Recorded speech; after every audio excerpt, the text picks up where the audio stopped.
wash away my sin? Nothing but the blood of Jesus. What can make me whole again? Nothing but the blood of Jesus. Oh, precious is the flow that makes me white as snow. No other fount I know, nothing but the blood of Jesus. For my pardon this I see, nothing but the blood of Jesus. Good morning. Well, that was definitely the bell, so I didn't have any trouble hearing it this time. As we begin class, I would like to pass around this sign-up sheet. This is for next Sunday, a luncheon. I believe the youth group is sponsoring this. It's a Dominican Republic fundraising luncheon. So the goal is to raise money to help support members of our youth group who will be making a trip this summer to do short-term mission work in the Dominican Republic. Of course, we haven't been able to do that for some time, and we want to assist them in that. So I'm going to pass around several sheets here. So hopefully when one is filled up, we can just go on to the next one. If you could indicate on here the family name and the number of people attending, if you're planning to do that. The menu is ham, hash brown casserole, green beans, slaw, rolls, and cookies. And it says the cost is a generous donation to fund our youth trip. Please sign below to indicate your family name and how many will be in your party. And of course, if you're not able to attend the luncheon, a donation to support this effort would be appreciated nonetheless. I'm going to start this right over here.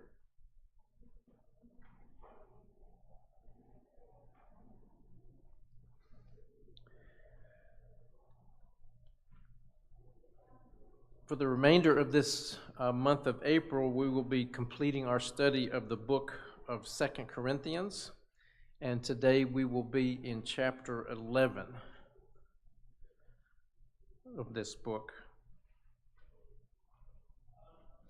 And some of the ideas here that Paul presents in chapter 11 are the idea of protecting believers, exposing false teachers, and defending integrity.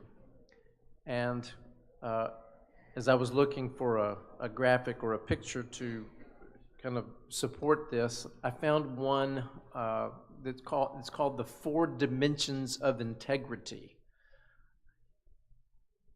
And it indicates to show consistency, to speak truthfully, to act rightly, and to accept responsibility. So I suppose what we're going to want to see here in chapter 11 is if, in fact, this is what Paul is doing in terms of what he has written. We want to go back to the very end of chapter 10 that Walter took us through last week, the last couple of verses. And Paul is quoting from the book of Jeremiah. Jeremiah 9:24 says, "But let him who boasts boast in the Lord. For it is not the one who commends himself who is approved, but the one whom the Lord commends." So Paul is saying that, and now in chapter 11, he is going to have to defend himself, and he is really self-conscious about having to do that.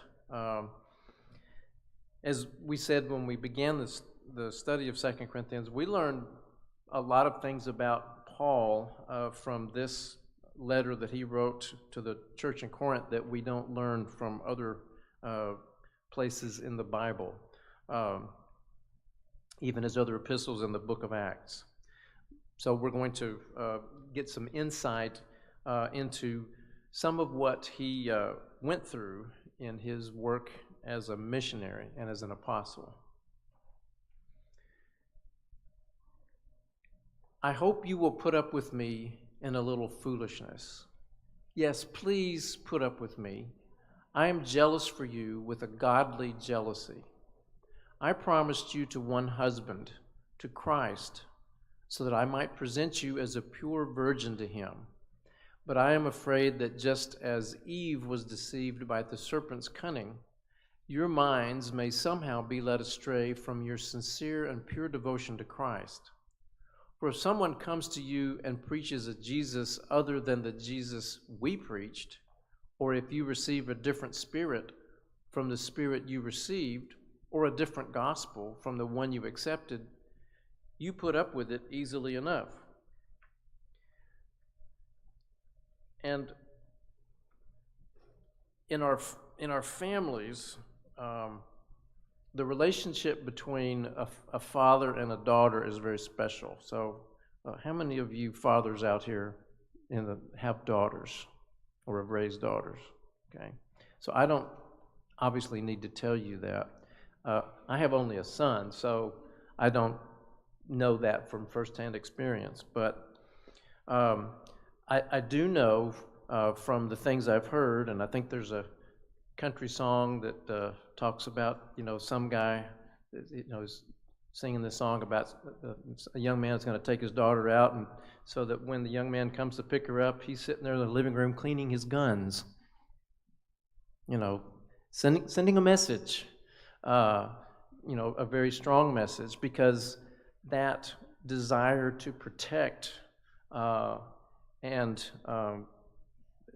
is really strong.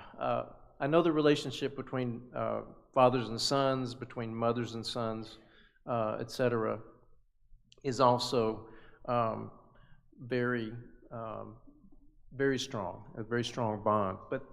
But the father and the daughter, a father who really loves his daughter and really wants to protect her, that's a very special thing. And Paul feels that way about this church in Corinth, because after all, he's the one that first came to them and presented the message about Jesus. And so they are, in a sense, his children. Why do you suppose, what's another reason that he talks about them being a bride? Is there another place where that term is used? How is the church described by Paul? The book of Ephesians, I think, also in Revelation. The bride of Christ. Now, I don't like to think of myself as a bride. It's just, I might think of myself as the bride of Frankenstein, maybe, but the bride of Christ, that imagery. But it's the idea that marriage is very special and very sacred, and the relationship between Jesus and his church, his body, between us, is like a husband to a bride. And Paul sees himself as the father who is trying to present the church to Jesus and keep the church safe, keep the believers safe. So if we think about the idea of protecting the innocence of, we think about children. And we think about, and as I said, Paul thinks of this church in Corinth as his children in that sense. What are things that we can do to protect people who are vulnerable from dangerous ideas and dangerous people in this world? What are things that you have done with your children as you were raising them to try to prepare them for the world in which they were growing up? We try to shield them because there's a point at which, especially when they're young and when they don't really have any protection, you can do that. But you can't do that forever, can you? And of course, when they're teenagers, they still want you to shield them, right? not so much, because, at that point, they feel like they have a handle on things, and they don't really understand the dangers of the world they live in. But when you could no longer shield them, what were things that you did for your children to try to prepare them, to try to protect them? Teaching. Now, as this photo suggests, there's all, sorts of other ways that dangerous, harmful ideas and predatory people can get to kids. It's no longer a matter of sort of direct access, face to face. It can be from anywhere in the world. We're all familiar with that, and we're all aware that we have to be on guard ourselves. But, when it comes to the church, we also need to think about that in terms of protecting the body in the same way that we protect our own bodies, but also especially young believers who are new in their faith. They need protection as well. They need teaching, and they need guidance in that.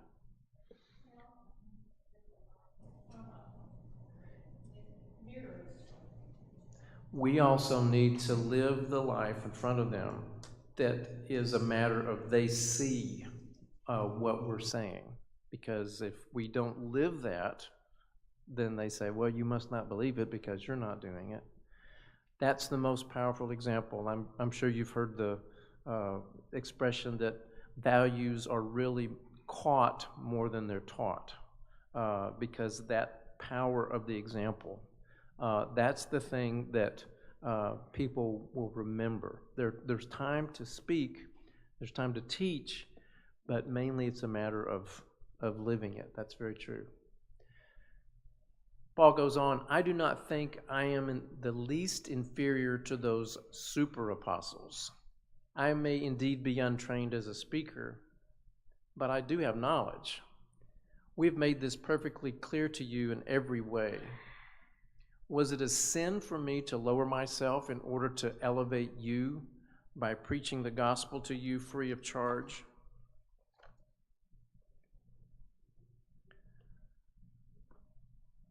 I robbed other churches by receiving support from them so as to serve you.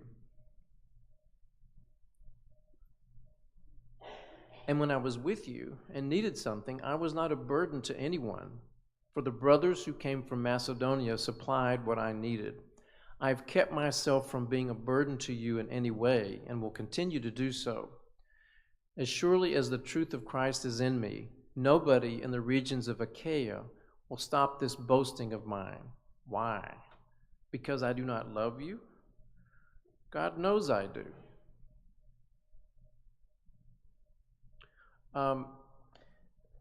Some of the background on this, in the world in which Paul lived. Again, many people did not read or write. And so people who were educated and trained were especially, highly regarded. And the whole idea of rhetoric, of being able to persuade through speech, especially through speech, was very important. And at that time, there were people who were highly trained as orators in their speaking ability, and it essentially was a profession of people, and you could be paid for it. We see that now in terms of people who are professional speakers, or who are consultants and who do workshops and different things like that. It's the same idea. But in Paul's day, people like that were really highly regarded, and they were paid for that. But when Paul came to Corinth, he was not paid.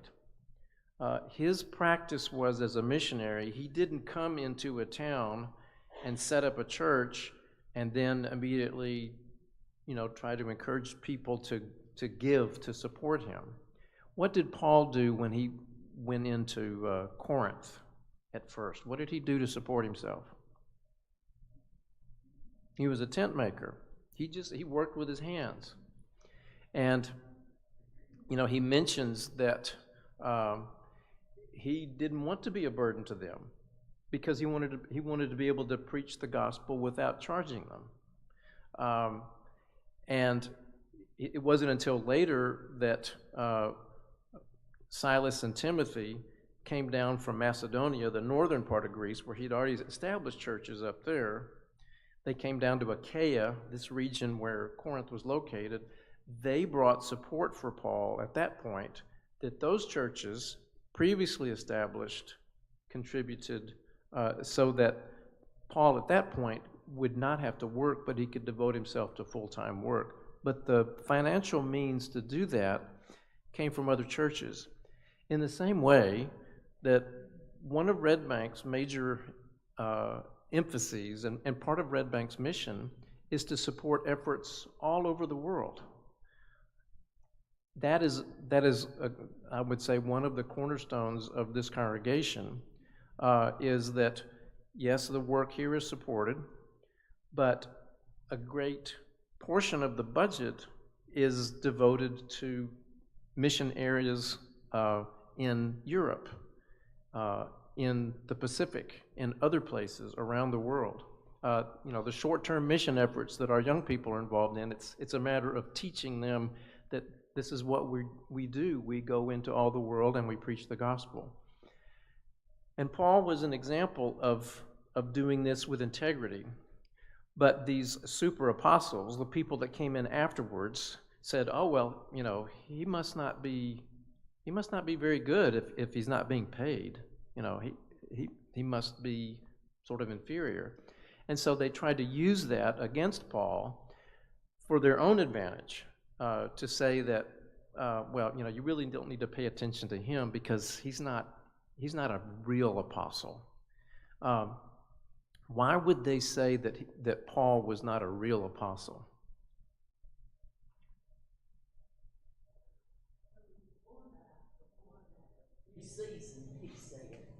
Yes, Paul says, and I believe this is 1 Corinthians 15 that you're quoting there. Paul says, as one born out of due season, I became an apostle. And he talks about that in several of his letters. He says that I wasn't one of the original 12, but what was unique about Paul's calling?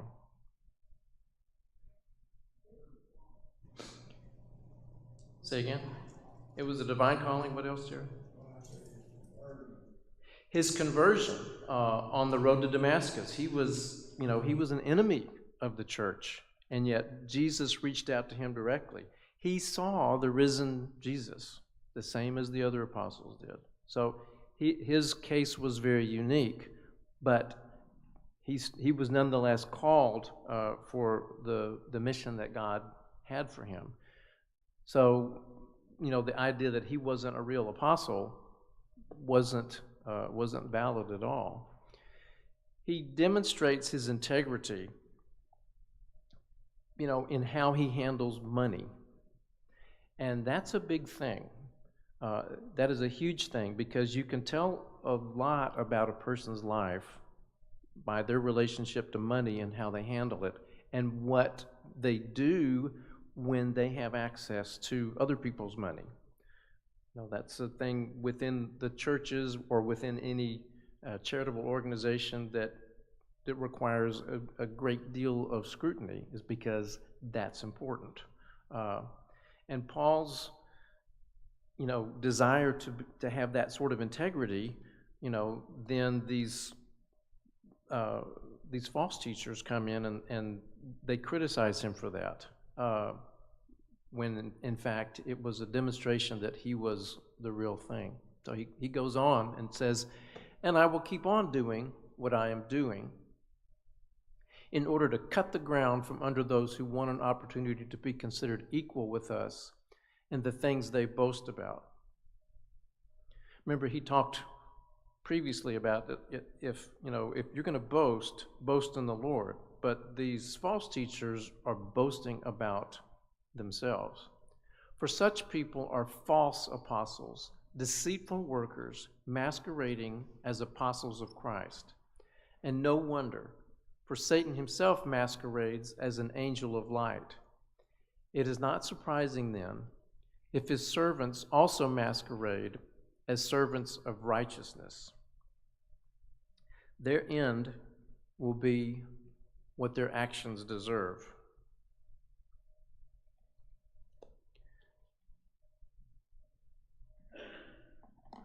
I saw a magazine article the other day about an incident that happened 30 years ago in Texas. David Koresh and the Branch Davidians. Does that ring a bell with anybody? You remember, that was a long time ago, wasn't it? At that time, we actually lived in Texas, and of course, it was big news around the country, but it was really big news in Texas because this was happening, several miles south of where we were living at the time in the Dallas area.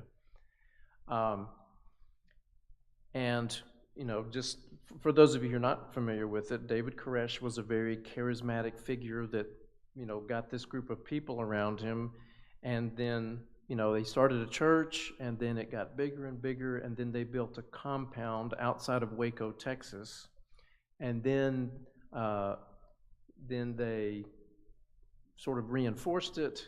They armed themselves, and there were indications that there was the abuse of people that was going on, and it came out later that he was sexually abusing a lot of, especially the young people who were part of that, group. Essentially, he created a cult. And you will remember there have been other cults. I remember, when I was in college, Jonestown, Jim Jones took his group of people down to South America and everything that happened with that. These things happen over and over and over again. And it always starts with one person who is usually very gifted, very charismatic, and they're able to assemble a group of people around them. But then it becomes about them, and it's no longer about the message of the gospel. It's about building an empire, and at its base, it's masquerading as an angel of light. People who declare themselves apostles, and who are not accountable to anyone, and who are certainly not accountable to Christ. So here's the thing that we need to think about for ourselves. What are some signs that when we hear someone teaching something that it's false? What are some things to watch out for? Or how can we know?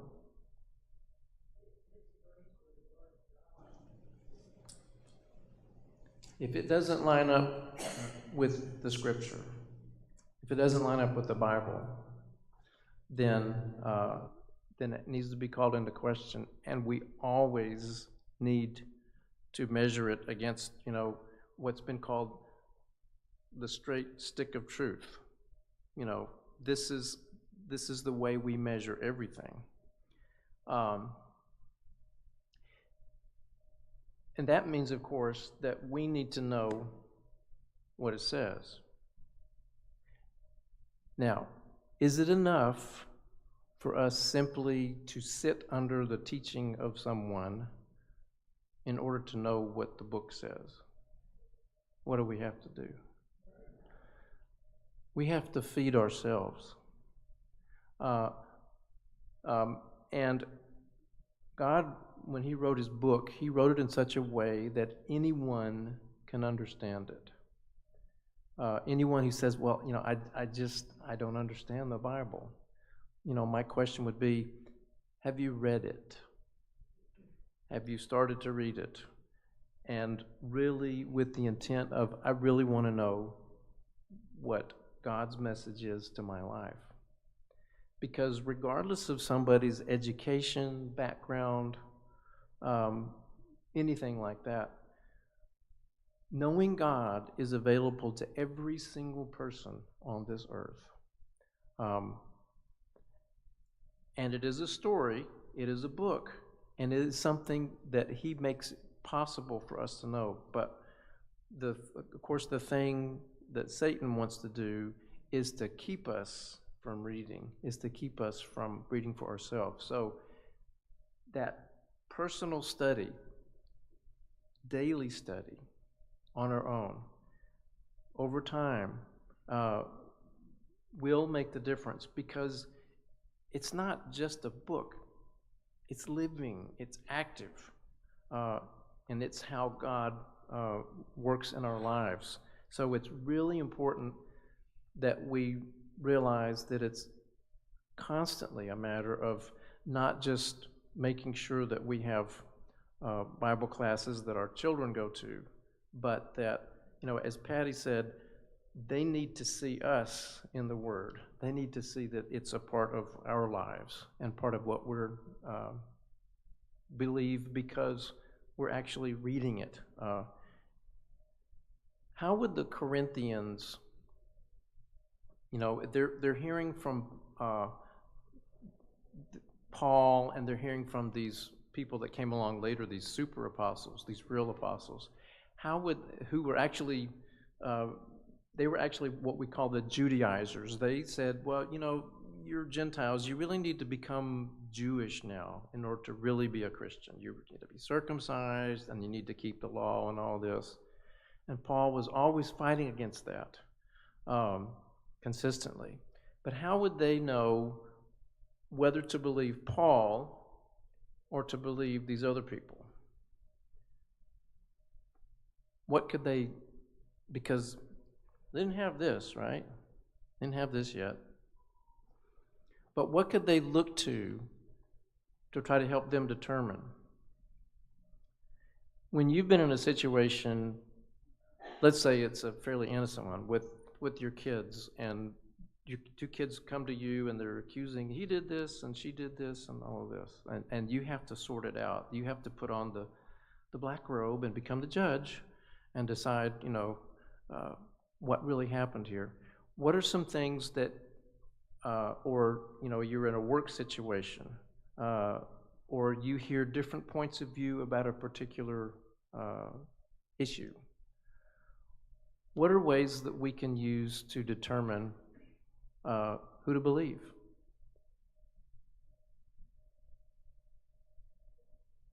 Does it make a difference when we know something about the character of the person that's coming to us? Yes. Is that person a person who typically tells the truth? Does it sound like they're just trying to justify their own position? Can it be checked out? Can it be verified? The super apostles were saying, look at us, listen to us. Here's why you shouldn't listen to Paul. Paul had lived before them a life of integrity. And when he quotes things to them, he doesn't quote himself, or he doesn't point to himself. Throughout his epistle, and we can be sure that when he brought the gospel to them, when he quoted scripture, he would quote God. He would point to God. So the focus wasn't on God. So when we're trying to determine which watch is real and which watch is fake, it might not be the name on the watch, but there have to be other ways to determine it and look at it. It's a bit like if you're like me and you like to watch Antiques Roadshow, and somebody brings this and they said, I think this is a such and such. Then what's really interesting is to see this expert look at it and say, well, no, actually it's not because of this. Here's how you can tell the difference between something that's genuine and something that's a knockoff, that's an imitation. Paul continues. I repeat, let no one take me for a fool. But if you do, then tolerate me just as you would a fool, so that I may do a little boasting. So we're back to boasting. And Paul is saying, I feel really dumb doing this, but I'm still going to do it. In this self-confident boasting, I am not talking as the Lord would, but as a fool. So he's saying, this is on me, this is not on Jesus. Since many are boasting in the way the world does, I too will boast. You gladly put up with fools, since you are so wise. In fact, you even put up with anyone who enslaves you or exploits you or takes advantage of you or puts on airs or slaps you in the face. To my shame, I admit that we were too weak for that. That's another way that you look at and you can determine who's a false teacher is how do they treat people? Because in the case of cult leaders like David Koresh and Jim Jones and others, there is always mistreatment and exploitation of other people. And it's usually, very hush-hush. People don't generally know it because they generally do it in a way where they're not caught. But the way that people are treated tells you something about the character of that person and whether or not they're actually living up to what they're proclaiming. Whatever anyone dares to boast about, I'm speaking as a fool, I also dare to boast about. Are they Hebrews? So am I. Are they Israelites? So am I. Are they Abraham's descendants? So am I. Are they servants of Christ? I'm out of my mind to talk like this. I am more. I have worked much harder, been in prison more frequently, been flogged more severely, and been exposed to death again and again. What do we know about Paul's background before he came to Christ, before Christ called him to be an apostle? He was persecuting the church. What else? He was very zealous. He describes himself as a Pharisee of Pharisees. He learned from the highest levels of the Jewish religion at the time. He was taught by Gamaliel, who is mentioned in the book of Acts, and who is well known as one of the great teachers of Judaism in the first century. So he was, he had the greatest credentials, which made his calling as an apostle all the more improbable. But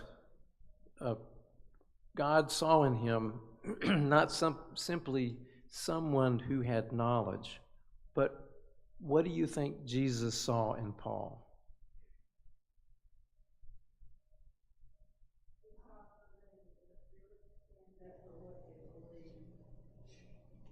He saw someone who would stand up for what he believed. And when you look at Paul's life, he was tough. I look forward to meeting him one day in heaven. I feel like when I shake his hand, it's going to be a rough hand that's used to working hard. And the more I read about his life, the more I just see how much he lived what he spoke and what he taught. And he was willing to suffer for the sake of Christ. And we probably know more about what he suffered than we do about the other apostles. So he details some of the things that he went through here. 5 times I received from the Jews the 40 lashes minus 1. In the law, it said you couldn't, if you beat somebody, you couldn't beat them more than 40 strokes because that would be the limit. So the Jews had made a rule that, okay, you just beat them 39 times, and that way you can be sure that you're not you're not giving them excessive punishment. 3 times I was beaten with rods. We know, when we read the book of Acts, at least one of those occasions was in Philippi, where Paul and Silas were beaten and thrown into prison. Once I was pelted with stones. Now, the NIV says pelted with stones, but Paul was on his first missionary journey, and he was stoned. And these weren't little stones; these would have been big stones. They meant to kill him. 3 times I was shipwrecked. I spent a night and a day in the open sea. Most of these things in these 2 verses that he details, a lot of these incidents we don't actually read about in the book of Acts. So apparently, Luke didn't report them, or Luke wasn't with him when these happened. But he went through a lot more even than the book of Acts details. I've been constantly on the move. I've been in danger from rivers, in danger from bandits, in danger from my fellow Jews, in danger from Gentiles, in danger in the city, in danger in the country, in danger at sea, and in danger from false believers. Sometimes false believers can be the most dangerous ones of all. I have labored and toiled and have often gone without sleep. I have known hunger and thirst and have often gone without food. I've been cold and naked. Besides everything else, I face the daily pressure of my concern for all the churches. Who is weak, and I do not feel weak? Who is led into sin, and I do not inwardly burn? So not only all the things that he suffered in order to serve Christ, in order to establish churches and plant churches, he didn't just plant them and then forget about them. These were the people, his children, that he cared about. And he cared about what happened to them. If I must boast, I will boast of the things that show my weakness. The God and Father of the Lord Jesus Christ, who is to be praised forever, knows that I am not lying. In Damascus, the governor under King Aretas had the city of the Damascenes guarded in order to arrest me. But I was lowered in a basket from a window in the wall and slipped through his hands. So apparently, at one point, Paul was a basket case. When I read the commentary about this, when we think of baskets, we think of something that you pick vegetables and things in. But this is really more like one of those cargo nets that they use when they're, that you've seen, the rope nets that they will lower cargo from a ship, something like that. So it was pretty good size. But this is one case in which, he actually had to escape, because if he hadn't, he probably would have been killed. There were many times where his life was threatened, where he was almost killed and, escaped. But he was willing to do that. But he was a man. He wasn't, he didn't have any kind of bubble around him or anything like that. The false teachers who came along after that wanted to take advantage of the situation, they hadn't gone through this. What had they suffered for Christ? Nothing. They wanted the benefits. They wanted to exploit the church for financial gain, but they didn't want to suffer for Christ. But Paul did. And so one of the things for us to think about is the price that we are willing to pay as followers of Christ. We are not yet facing the situation that many of our brothers and sisters around the world are facing in terms of direct persecution, imprisonment, loss of property, loss of family, things like that. In this country, because of the freedom we enjoy, we have, for the most part, been spared that. But that isn't something that's guaranteed. And it's also not something that is necessarily that we're going to be spared from in the future. So we need to prepare ourselves not out of fear, but out of faith and out of determination that just as Paul and the believers in the past were faithful to Christ through persecution, through hardship, and just as in our current day, people around the world are suffering for the name of Christ, that we're willing to do the same. Thank you for your attention.